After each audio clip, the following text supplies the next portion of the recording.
아멘. 꿈이 있습니까? 세상은 사람들의 꿈을 빼앗아 가곤 합니다. 어려서는 꿈이 무엇인가를 묻는 질문을 자주 듣기도 하고 또 자주 말하기도 하지요. 그런데 나이를 먹으면 꿈 이야기하는 것이 조금 이상하게 들리기까지 합니다. 그러나 신앙인은 나이를 먹을수록 더욱더 꿈을 꾸어야 합니다. 꿈꾸면서 살아야지요. 꿈꾸지 않는다는 것은 세상의 죄에 그대로 묻혀서 산다는 것이고, 꿈꾼다는 것은 진리의 길을 더욱더 갈 수 있게 된다는 것을 의미하기도 합니다. 꿈꾸는 사람이 더욱더 생각하고 힘을 다할 것이기에 진리 안에서의 꿈을 꾸는 것은 매우 중요합니다. 그리고 그러한 꿈은 반드시 신앙인의 그러한 꿈은 반드시 이루어지게 되어 있습니다. 그래서 우리는 반드시 꿈꾸면서 살아야만 합니다.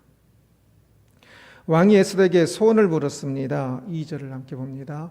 왕이 이 둘째 날 잔치에 술을 마실 때에 다시 에스더에게 물어 이르되 왕후 에스더여 그대의 소청이 무엇이냐 곧 허락하겠노라. 그대의 요구가 무엇이냐 곧 나라의 절반이랄지라도 시행하겠노라. 왕이 에스더에게 그 소원을 묻는 것이 지금 세 번째입니다.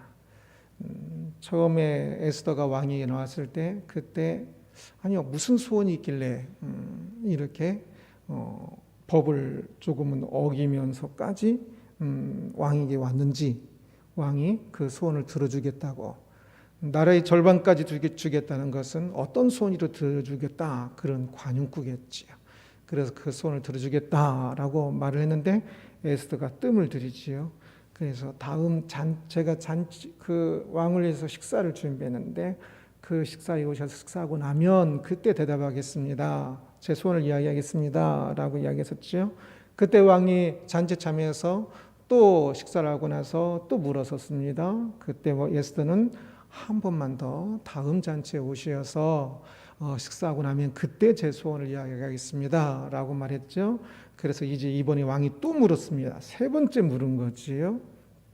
굉장히 이제 왕도 대체 왕비가 무슨 소원을 가지고 있길래 이렇게 뜸을 들이고 있는 걸까라고 생각했을 것입니다.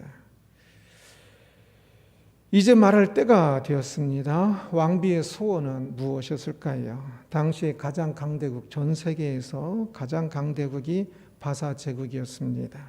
그 바사 제국의 왕비인데 대체 무슨 소원이 있었을까요? 그녀는 무엇을 꿈꾸면서 지금 이 왕에게 소원을 말하려고 하는 것일까요? 3절입니다.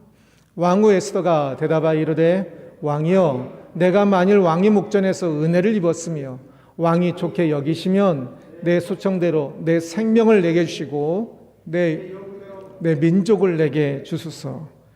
내 생명을 내게 주시고 내 민족을 내게 주소서라고 아주 간청을 합니다.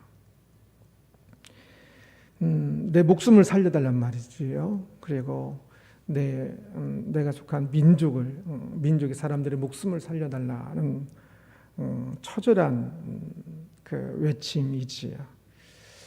에스더는 지금까지 자신이 유다인임을 숨기고 있었습니다. 바사 제국은 다민족으로 이루어진 국가입니다. 지금 하만이라는 제2인자도 아말렉 족속이 있지요. 그래서 다른 민족이라는 것이 전혀 흠이 되거나 문제될 것이 없는 제국이었는데, 그러나 에스더는 지금 자기가 유다인임을 구태여 밝히지 않고 있었던 것이지요. 모르드게가 신중한 모르드게가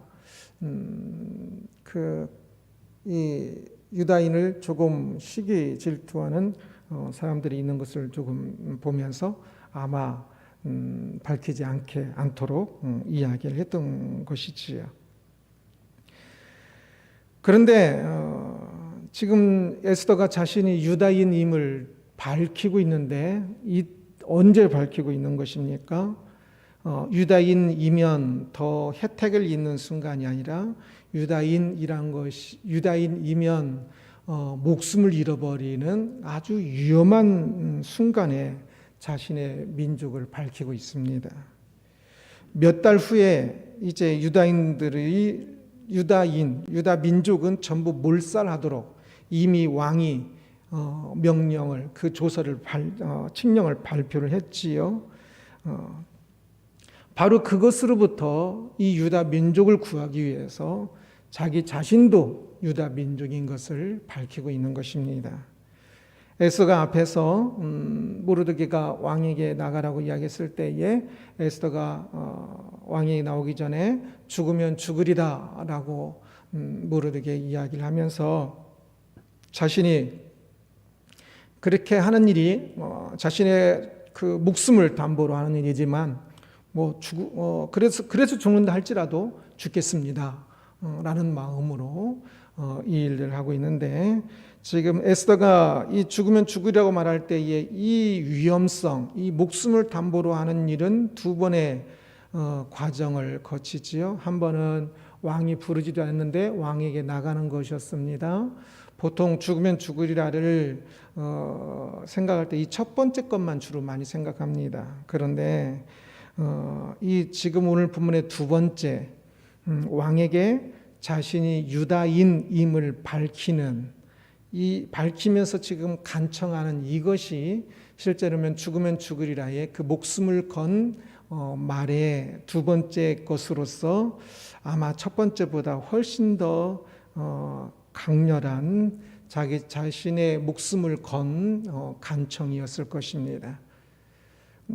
왕이 자기가 부르지 않았어도 왕비가 왔는데 왕비를 매몰차게 거절하지는 않을 것입니다. 그래서 첫 번째는 위험하긴 했지만 왕이 호를 내밀자면 죽음을 당하는 거거든요. 그래서 죽으면 죽으리라는 게 맞아요. 그러나 이 두 번째 것은 더더욱더 강렬한 것으로서 아주 위험한, 이미 유다인들은 다 몰살되기로 되어 있기 때문에 왕비가 자신이 유다인인 것을 밝히는 것은 나를 죽여주십시오라고 하는 것과 같거든요. 그런데 지금 에스더는 그 위험한 일을 하고 있습니다. 그녀가 왕비로서 잘 먹고 잘 사는 것이 꿈이 아니라 그녀가 살아가는 힘이요 꿈은 좀 다른 데 있었기 때문에 그렇지요. 사람들마다 다양한 꿈이 있습니다. 인생 역전을 꿈꾸면서 날마다 로또 복권을 사시는 분들이 주변에 몇몇 분들이 있습니다. 그분들은 복권을 살 때마다 매주 사시던데요. 1등에 당첨되는 것을 꿈꾸지요. 이 복권이 이렇게 호주머니에 있으면 든든하대요. 그래서 그 복권이 여기 호주머니에 있는 동안에 기쁨과 기대감을 가지고 있는 것이지요. 그래서 그 말을 들을 때에 친하더라도 뭐하러 복권 삽니까? 이런 말 절대 하지 않습니다. 사실 로또 복권을 사는 순간 50%를 떼어내고, 운용비거든요. 50%는 그 50%를 떼어내고 나머지 50% 가지고 나머지 사람들에게 몰아서 주는 것이 로또 복권이거든요. 확률이 50%만 돼도 많이 되는 겁니다. 그 종류 따라 다 퍼센트가 틀리는데, 그래서 수학적으로 생각하면 정상인이 할 일이 아닙니다. 친구 10명이 만나서 10,000원씩 냈을 때 제가 50,000원을 떼어내고 나머지 50,000원 가지고 10명 중에 1명 몰아주는 거거든요. 차라리 친구 10명이 만나서 10,000원씩 내고 그 중에 1명 제비 뽑아서 몰아주는 게 훨씬 더 낫습니다. 50,000원 떼어내고 50,000원 가지고 몰아주면 바보 같은 일 아니겠습니까? 그것이 숫자가 좀 더 늘어나는 것뿐이거든요. 그러나 기대감이라는 정신적 수학이라고 할까요? 그분들은 그것을 50% 떼어낸다는 걸 알아도 그래도 혹시나 이렇게 나머지 모아서 줄 때 내가 당첨될 수도 있지 않겠나, 그럼 인생 역전이 되지 않나라는 그 기대감이 있어서 그것을 행복하게 생각하시더라고요. 그래서 로또 복권이 얼마인지 모르겠는데 5,000원? 만원 뭐 그럽니까? 그 5천 원을 로또 복권 당첨되지 않아도 그분이 5천 원보다는 조금 더 행복해 하시는 것 같아서 그러면 뭐 그것이 그렇게 나쁘지만은 않겠다 라는 생각이 들어서 별로 말리지를 않습니다. 부모가 자녀에게 요구하는 꿈도 있지요. 훌륭한 사람이 되는 것. 저마다 훌륭한 사람이라는 나름대로의 정의를 가지고 있지요. 어떤 사람은 돈일 수도 있고, 어떤 사람은 명예일 수도 있고, 어떤 사람은 자아성취일 수도 있고, 그런 사람이 되도록 독려를 해서 어렸을 때부터 항상 꿈이 뭐니 하면서 때로는 부모가 원하는 꿈을 주입시키기도 하지요. 그런데 그러한 꿈이 이루어질까요? 사회에서 주는 그 꿈은 주로 상대평가에서 승리하고 위로 계속적으로 올라가서 꼭지점에 이르는 것입니다.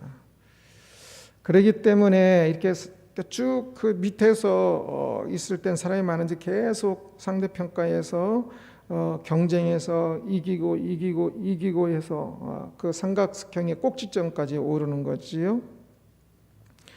그러기에 이 밑에 사람이 엄청 많은데 계속 경쟁에서 이어서 꼭지점에 이르기 위해서는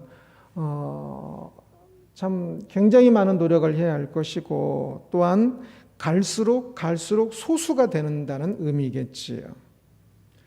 공부 때문에 괴로워하는 사람은 공부 못하는 사람이 아니라 공부 잘하는 아이들이 공부 때문에 괴로워합니다. 삼각형에 꽤 많이 올라갔는데 여전히 위에가 또 있으니까 내가 그렇게 공부했는데도 불구하고 내 위에 여전히 사람이 있으니까 그것이 스트레스 받는 것이지요. 그래서 더 올라가야 한다고 조금만 더 하면 더 올라갈 것 같으니까 꼭지점이 고지가 보인다고. 그러나 고지에 올라가면 또 더 위에 꼭지점에 사람들이 있으니까 공부를 더 잘하고 또 돈도 더 많이 있는 사람들이 스트레스를 받으며 위로 더 올라가려고 그러지요. 만족하는 경우를 거의 못 보았습니다. 저도 학교 다니면서 공부를 열심히 했는데 그 성적에 만족해 본 적이 없는 것 같아요. 로또 복권을 꿈꾸는 사람이 대부분 꿈을 이루지 못하듯이 로또의 확률이 굉장히 낮잖아요. 세상에 성공을 원하는 사람들도 꿈을 이루지 못하는 것을 봅니다. 계속적으로 위로 올라가야 하니까. 그리고 게다가 혹 그 어려운 로또 복권의 확률에 당첨된 사람들조차도 실제로는 그가 로또에 당첨되기 전에 꿈꾸던 그 인생 역전을 이루지 못하는 사람이 더 많은 것을 봅니다. 세상 성공도 성공하여도 공부에 성공하고 또는 돈에 성공하고 무엇인가에 성공하여도 인생 대박이라고 말하면서 행복해하는 사람을 또 별로 보지 못했습니다. 그들은 꿈꾸었고 노력하였으나 꿈은 이루어지지 않는 것이지요. 에스더의 꿈은 어떻게 될까요? 그의 꿈은 결국 이루어집니다. 도저히 그 꿈이 이루어질 수 없을 것 같은데 이루어집니다. 에스더의 꿈은 왕비가 되는 것이 아니었습니다. 에스더의 꿈은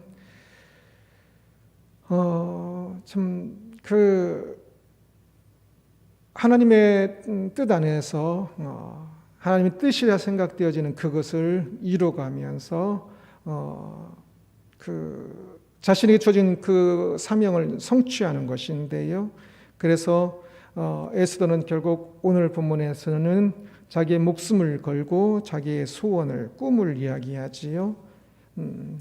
자기를 유다인과 동일시하면서 그래서 결국 에스더의 꿈대로 이 유다 민족은 말살에서 벗어나게 됩니다. 그래서 이후에 에스라와 느헤미야가 살 수 있게 되지요. 여기서 에스더가 이것을 꿈꾸지 않고 이것을 행하지 않았다면 뒤에 에스라, 느헤미야가 있을 수가 없습니다. 에스라는 포로 2차 귀환을 해서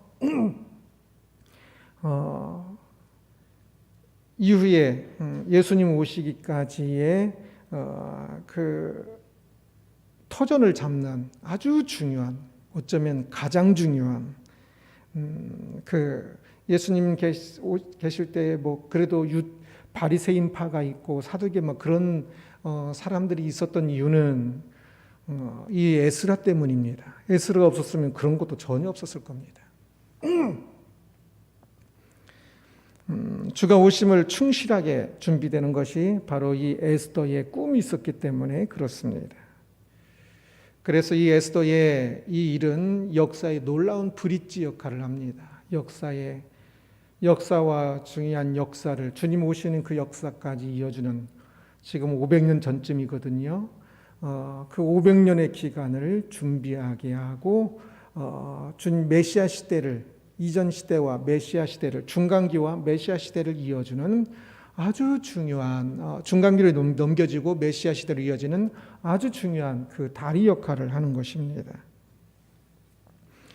에스더의 꿈이 이루어진 것은 그가 진리 안에서 꿈을 꾸었기 때문입니다. 왕비라는 편안한 자리에서도 자신의 목숨을 거는 위험한 꿈을 꾸었지요. 하나님께서 기뻐하시는 뜻임을 분명히 알았기 때문에 그 일에 자신의 목숨을 거는 위험한 꿈을 꾸었습니다. 그런데 그의 꿈은 이루어졌고 그의 꿈이 얼마나 중요했었는지를, 그리고 얼마나 위대했는지를 이 당시의 사람들도 에스더 때문에 목숨을 건졌으니까 굉장히 감사하고 좋아했겠지만 이후 시대 사람들이 보기에는 더더욱더 놀라운 이 꿈이었다. 그 꿈을 이루는 것이었다는 것을 볼 수가 있습니다.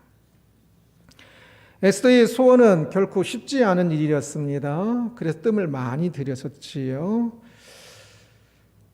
이 세 번째 이 왕비가 에스더가 말을 했을 때 왕은 감히 누가 왕비가 속한 민족을 죽이려 하는가라고 하면서 묻습니다. 그때 에스더가 대답합니다. 6절입니다.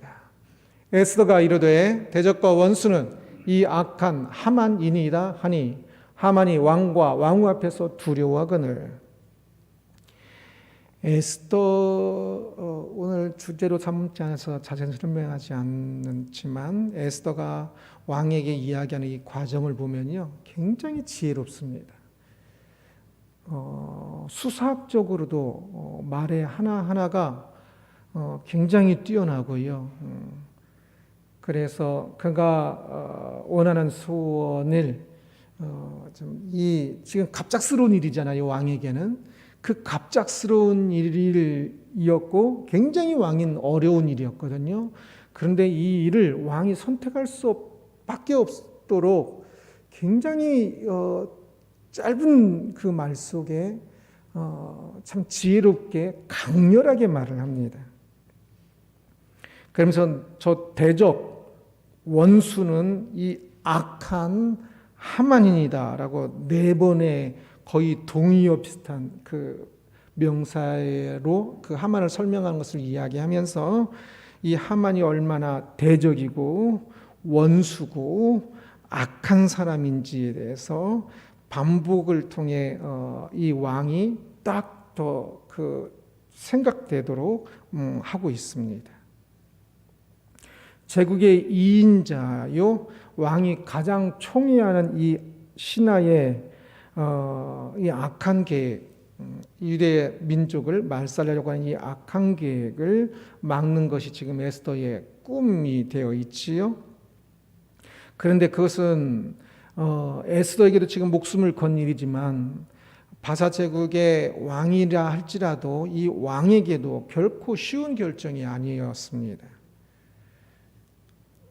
이 말을 듣고 왕은 분노하였지만 딜레마에 빠지게 되지요. 그리고 그 하만의 계획에 본인과 같이 계획을 했거든요. 유다인들을 다 죽이기로 도장까지 같이 찍었거든요. 돈까지 받기로 돼 있었거든요. 어마어마한 돈이었지요. 바사 제국의 1년 예산의 3분의 2에 해당하는 돈이었으니까 어마어마한 돈을 받기로까지로 돼 있었습니다. 자신의 자존심이 걸린 문제이기도 하고요. 여자 말을 듣고 남자가 자신의 도장까지 찍었던 것을 바꾸는 것도 창피한 일이고요. 제국 내 모든 사람에게 이미 반포된 일이기도 하고요. 그러니 왕이 결코 쉽게 결정할 수 없는 딜레마에 빠진 것이지요. 그래서 왕은 이 복잡한 마음을 가지고 잠시 바람을 쐬기 위해서 왕궁 후원으로 정원으로 나가서 바람을 쐬면서 딜레마 속에 대체 왕비 편을 들어야 하는지 이 하만의 편을 들어야 하는지 고민을 하고 있었습니다. 그러다가 아직 어떤 결정도 내리지 못하고 다시 이 잔치 자리에 돌아왔습니다. 8절입니다. 왕이 후원으로부터 잔치 자리에 돌아오니 하만이 에서가 앉은 걸상 위에 엎드렸거늘 왕이 이르되 저가 궁중 내 앞에서 왕후를 강간까지 하고자 하는가 하니 이 말이 왕의 입에서 나오매 무리가 하만의 얼굴을 싸더라. 하만이 에스더가 앉은 걸상 위에 엎드렸거늘 이라고 말합니다. 이 당시 바사제국의 좀 더 귀족들은 신약시대 유대인들의 식사처럼 신약시대 유대인들도 예수님 당시의 유대인들도 식사를 할 때 이렇게 앉아 식사하는 것이 아니라 거의 엎드려서 이 팔로 이렇게 괴고 식사를 했거든요. 거의 엎드린 자세입니다.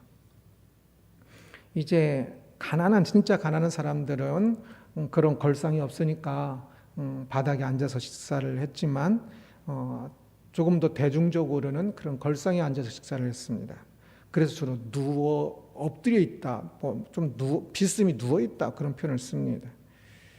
그런데 이 바사 제국 때는 조금 더 이제 부자인 사람들, 조금 더 신분인 사람들은 그렇게 식사를 했었는데요.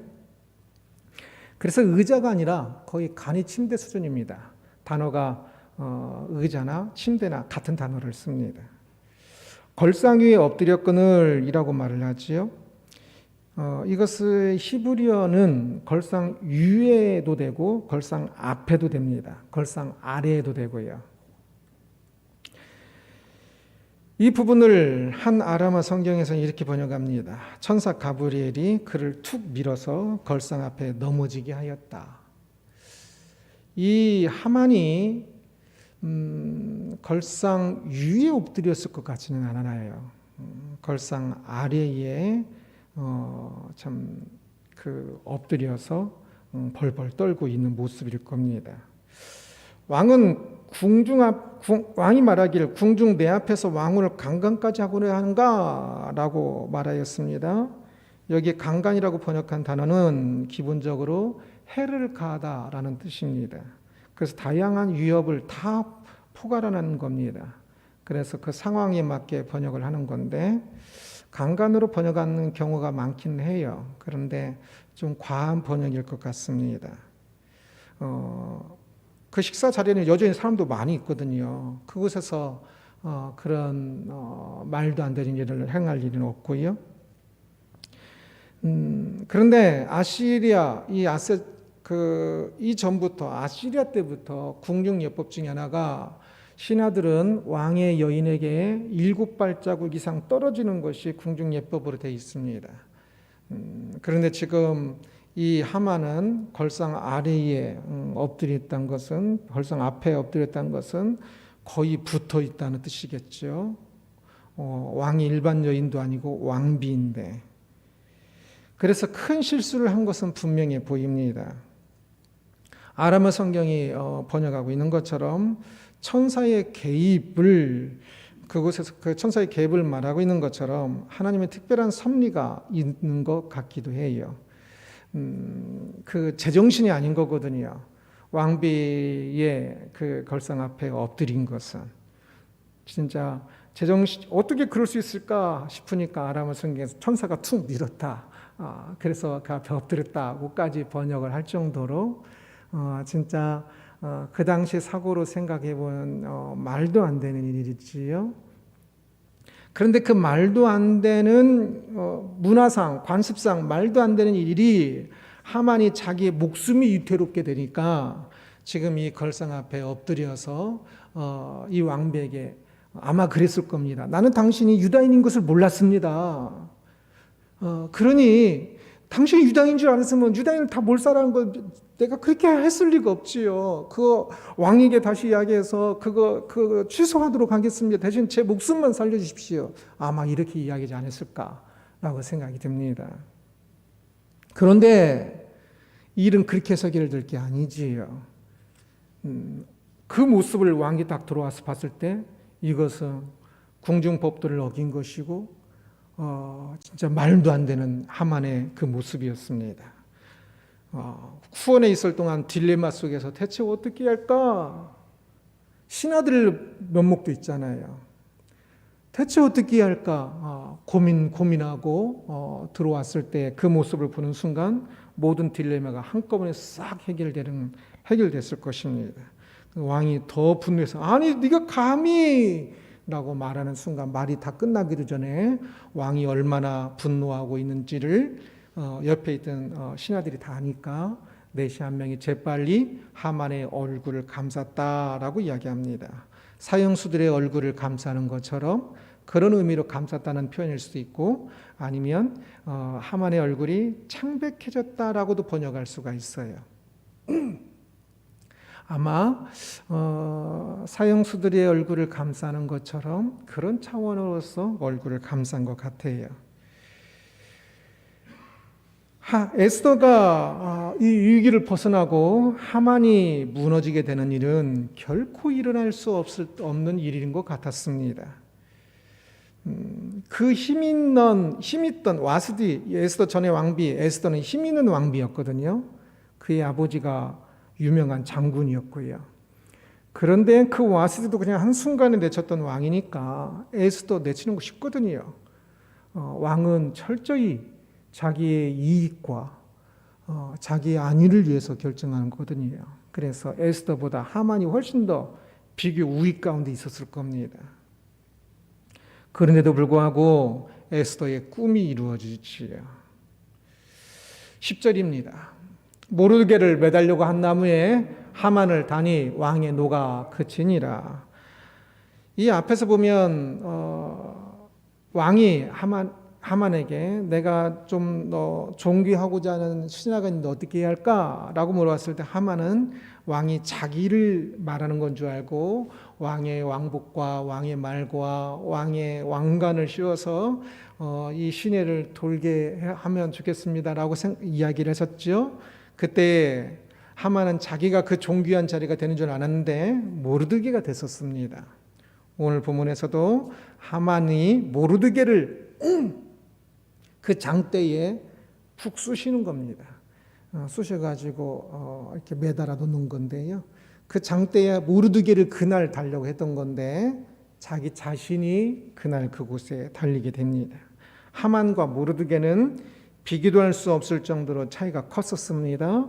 그런데 에스더의 꿈이 이루어져서 하만의 자리에 모르드게가 가고 모르드게가 죽어야 할 그 자리에 하만이 가게 된 것을 봅니다. 꿈은 하나님이 기뻐하시는 뜻을 조차 꿀 때 그 꿈이 반드시 이루어집니다. 하나님이 기뻐하시는 뜻을 품기 때문에 그렇지요. 세상은 하나님께서 통치하시기 때문에 그렇습니다. 그래서 멋있게 이루어집니다. 에스더의 꿈의 성취는 모든 신앙인은 그가 원하는 방식으로 꿈을 이룬다. 모든 신앙인이 왕비가 되는 것, 에스더가 왕비가 되는 것처럼 왕비가 되고 또한 이 사건처럼 이렇게 진짜 멋있는 결과를 드라마 같은 결과를 이룬다는 것을 말하는 것은 아닙니다. 에스더의 성취는 손가락입니다. 모든 사람이 에스더의 성취고 된다는 것이 아니라 에스더의 성취가 이 손가락이 가리키는 것을 보아야 합니다. 그것은 진리 안에서의 꾸는 모든 꿈은 이루어진다는 것입니다. 진리 안에서 꾸는 꿈은 모든 꿈이 이루어진다는 것을 가리키고 있고, 진리 안에서 꾸는 모든 꿈은 이루어진다는 것은 분명한 사실로 모든 역사 속에 모든 사람들이 이루고 있는 일입니다. 기독교 역사를 보면 어떤 사람은 선교의 꿈을 꾸었으나, 그래서 그 나라를 변화시키고 싶었으나 일찍 세상을 떠나기도 하였습니다. 선교를 하기도 전에 죽기도 했고, 우리나라에 왔던 선교사들도 선교를 하기도 전에 죽은 많은 선교사님들이 있었습니다. 그들이 생각했던 방식은 더 많은 사람들이 교육해서 그 사람들의 선교를 하여서 세상 이 나라 조선을 바꾸는 것이었지만, 그러나 그 방식이 그들이 원하는 방식이 아니었어요. 그들은 한 발자국도 못 딛고 죽기도 했어요. 그러나 그들이 꿈꿨던 조선의 그 변화는 이루어졌거든요. 수많은 신앙인들이 자신들이 원하던 방식으로 꿈을 이루지는 못하였습니다. 그러나 걱정할 필요는 없습니다. 신앙인이 하나님의 뜻을 좇아 꿈을 꾸었다면 그 꿈은 이미 이루어진 것이나 마찬가지입니다. 그 꿈을 꾸는 순간 그 꿈은 이루어진 것입니다. 첫째는 하나님의 꿈입니다. 그 사람이 하나님의 기뻐하시는 것을, 무엇이 기뻐하시는 것인지, 내가 하나님이 기뻐하시는 그 뜻을 이루기를 원하는 그 마음을 가질 때, 사실 하나님께서 가장 기뻐하시는 가장 큰 꿈은 바로 그 사람이 하나님께서 기뻐하시는 것을 찾고 하나님의 그 꿈을 자신의 꿈으로 갖는 것, 이것이 하나님께서 실제로는 가장 귀하게 보시는 것일 겁니다. 그래서 그 사람이 하나님의 뜻을 좇아 꿈꾸는 순간, 하나님께서 꿈꾸시던 소원하시던 그 일이, 그 사람을 향하여 소원하시던 그 일이 이미 이루어진 것이지요. 한 사람이 하나님께서 기뻐하시는 뜻이 귀한 줄을 알고 하나님이 기뻐하시는 그것을 나의 꿈으로 삼는 그 순간, 실제로는 거의 모든 것이 이루어진 것이나 마찬가지입니다. 한 사람이 믿음을 가지고 하나님께서 꿈꾸는 것을 꿈꾸는 것이 결코 쉽지 않거든요. 그래서 혹 열매가 없어도 그 한 사람 안에 열매가 있는 것으로 말미암아서 실제로는 모든 꿈이 이루어졌다라고 말할 정도로 굉장히 귀한 성취가 됩니다.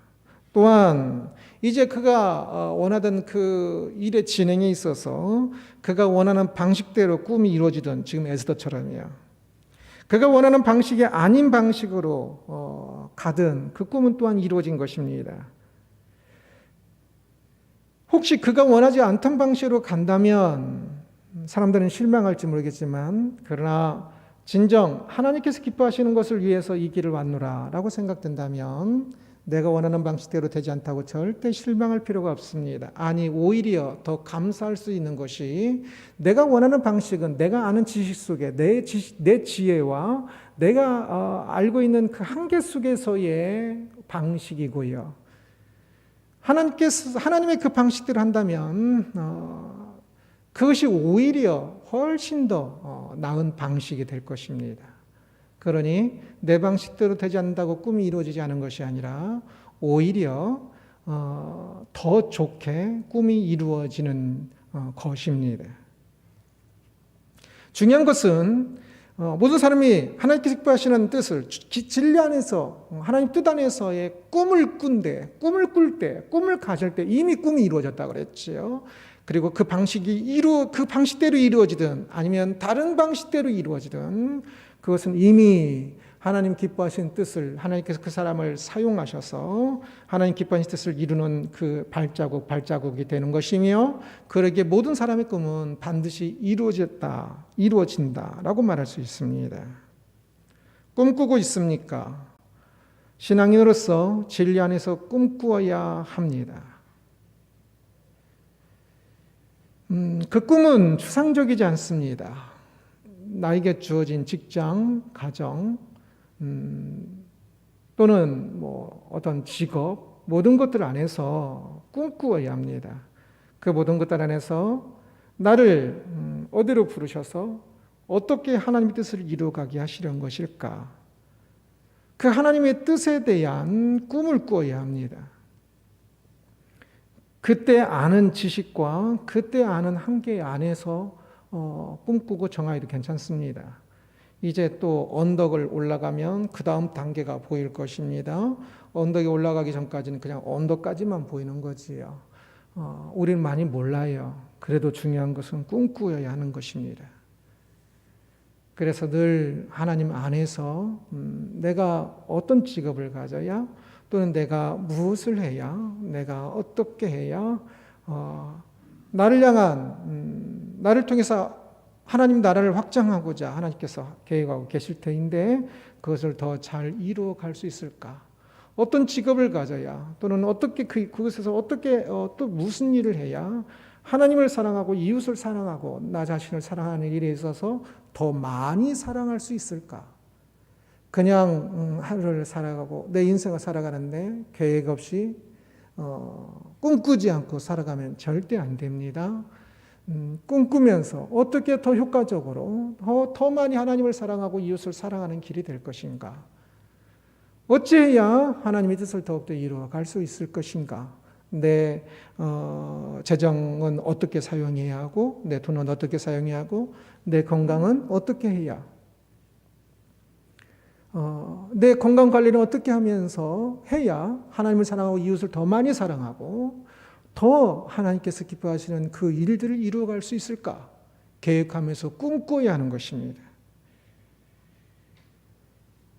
에스더가 진리를 위해 자신의 죽음의 위험이라는 이 어려운 속에서도, 죽음이 위태롭기에 다 원래는 피해야 돼요. 왕비니까 그냥 있어도 돼요. 그러나 그는 꿈꾸었기 때문에 이 일을 감당할 수 있었고, 그리고 그 꿈은 아주 귀하게 사용되는 것을 볼 수 있습니다. 어떤 누구라도 마찬가지입니다. 어떤 재능을 가지고 있을지라도 마찬가지입니다. 하나님의 평가는, 한 개인을 향한 평가는 항상 상대평가가 아니라 절대평가도 아니고 개인평가입니다. 에스더가 진짜 위대한 일을 했지요. 그렇다고 해서 에스더가 다른 사람보다 다른 이제 작은 일을 한 사람보다 역사 속에서요, 작은 일을 한 사람보다 더 위대하냐? 그거는 아니에요. 하나님께서 주신 소명 따라, 능력 따라, 어떤 사람은 1000명 전도하고 어떤 사람은 10명 전도했어요. 1000명 전도한 사람이 더 위대하냐? 아니에요. 하나님께서 주신 개인의 소명과 그 능력이 다를 거예요. 그러나 1000명을 전도하더라도 자신의 그 능력 속에서, 소명 속에서 최대한 힘을 발휘해서 그만큼 했으면 굉장히 귀한 거겠죠. 그러나 단순히 상대평가로 1000명이 10명보다 더 낫다, 이것은 아니에요. 그러기에 역사의 어느 순간에 있을지라도 나의 능력이 크든 작든 상관없이 내가 있는 그곳에서 꿈꾸어야 합니다. 할 수만 있으면 더욱 하나님을 사랑하고 이웃을 어떻게 하면 더 많이 사랑할 수 있을까? 어떻게 하면 더 많이 참 하나님 나라가 내 안에 아와 비아에 하나님 나라를 확장할 수 있을까를 꿈꾸어야 하는 것입니다. 그 꿈을 꾸어야 내가 바뀌고 세상이 바뀔 것입니다. 무엇보다 하나님께서 기뻐하실 겁니다. 너가 내 마음과 함께, 나와 함께 꿈꾸고 있구나.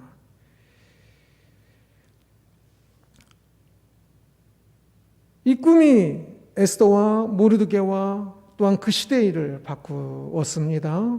우리의 꿈이 최소한 우리 자신을 바꿀 것입니다.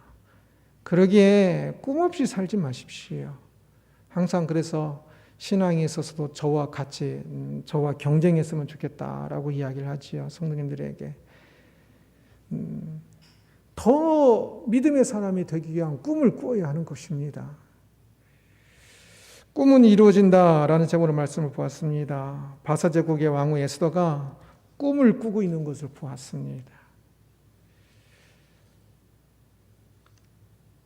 하나님께서 기뻐하시는 꿈을 꾸었기 때문에 하나님의 꿈과 에스더의 꿈이 만나서 아름다운 놀라운 열매를 맺는 것을 보았지요.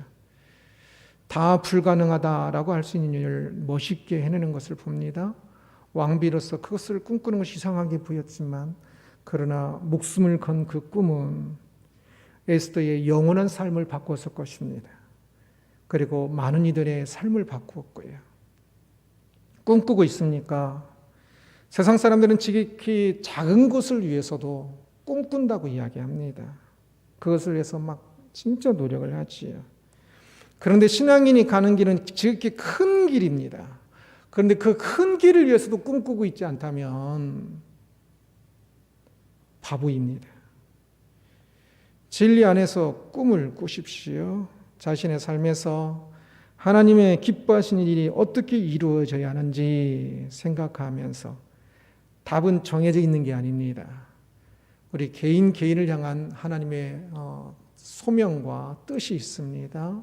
그러기에 기도하면서 걸어가야 합니다. 크고 작은 것이 문제가 아니라고 했지요. 내 능력 안에서 내가 꿈을 꿀 때 내 능력치가 최대한 발휘될 것이고 그러면 그것이 어떤 것보다 귀한 것이라고 했습니다.